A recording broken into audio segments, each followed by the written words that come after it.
any of your own money into the Storm Mayor campaign?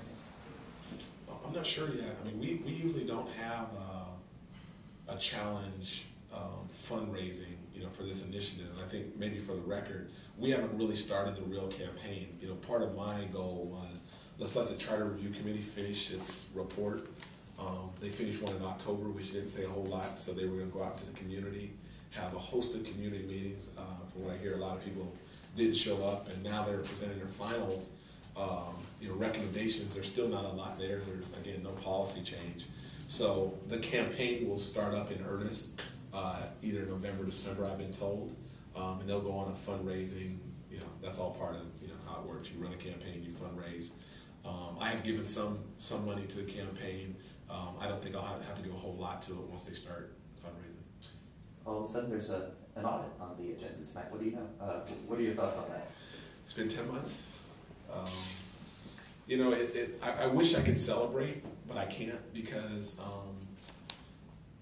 10 months ago we could have had an audit and we could have had all this information in time for the first budget that I was in office, and now we're hoping to get an audit in place at the mid-year in time for the end of the budget, which, if all things work perfectly, will be the case.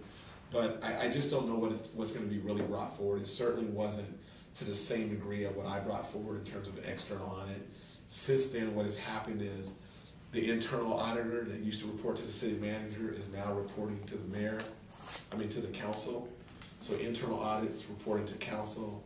There's now an audit committee that wasn't there before, so now you have internal audit reporting council. Now you have council in charge of an audit committee. We proposed an independent budget analyst that was independent.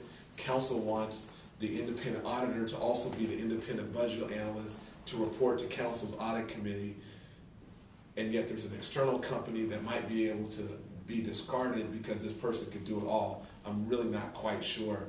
That's certainly not what I intended for another set of eyes externally. So I'll have to see how it plays out tonight before I can, comment more specifically on that. So I wish there was reason to celebrate, but there's certainly pause for me on that issue. What about the other audit on the Community Development Department? Any update you can give us on that? Yeah, no, you guys heard last week, and I don't think there's another update. I think last week the investigation in general is going to go forward. Again, strongly believe that we need to get to the bottom of that as quickly as possible on that. So that's moving forward.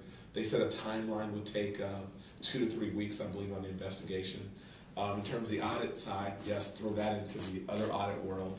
But again, these are things that could have been done 10 months ago. My whole point 10 months ago is let's be proactive. This is how you prevent things from happening. Don't react. So now that all of a sudden there's been some allegations that have taken place, and now all of a sudden it's like, let's audit it.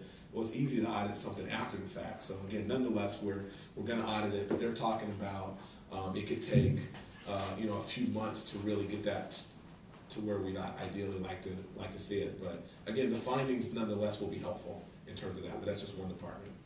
Mayor, will there be any changes considered in the recent one-day-a-week watering schedule, considering the negative public sentiment around the Nestle deal? I think what's being brought, I'm sorry, well, is that a council item tonight or no? No. Okay, so what's happening on, you're connecting that to Nestle? Yeah, okay, so what's happening on that is the Nestle should have never been precluded from going forward. So they'll be able to go forward, continue to do the work they're doing. There's a lot of people in Sacramento that had concerns with the current ordinance. That will go before Law and Ledge Committee, and they will review that.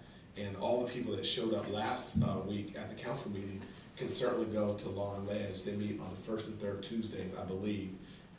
And is it first and third Tuesday? I believe it's the first and third Tuesday to articulate, their concerns, certainly give input, and then eventually whatever comes out of Law and Ledge will come back to the full council. Okay, thank you. 2 more questions. Anybody else? Let's talk H1N1. The county is probably right in front of board of supervisors now recommending a state of emergency. What's your feeling on how the city's prepared for the up in the ante? Yeah, I think, number one, that President Obama declared that a week or so ago in terms of an emergency, nationwide. It's a county. All these type of things come out of the county because it's the medical and the health side of things. However, everything that happens in the county impacts the city and vice versa. So in terms of from my vantage point, apparently the state of the emergency that's being declared is really more of an administrative issue, and it's really that we need to get vaccinated in quicker. That there's 50,000 or so that have been coming in intermittently, and we need to get them much quicker to be able to get the doses out to people in a timely manner. So I hope that what happens today will allow us to expedite that in a real way. All right. Arena task force or RFP, where has that been formed? Any RFPs been taken in yet? So you heard what I said earlier on it, or no? Yeah, but I thought you said in the next week or two you're going to actually form the task force and name the members. So let me try to say it again if I don't get to it, what you're asking me. So this Friday, we're going to roll out the RFP process. Okay, yeah, this Friday with the details, or at least a draft of what we think the RFP process will look like, kind of the guidelines, the key threshold issues that will need to be addressed, how it will be evaluated in a timeline. So again, I'm also, worried, trying to select the task force, and I'd like to present them probably the following week or so. So there's some members, again, as I said earlier, Ryan, I've heard from tons of people who want to be on the task force, who actually have a lot of expertise and proven track record, who want to help evaluate proposals that come in.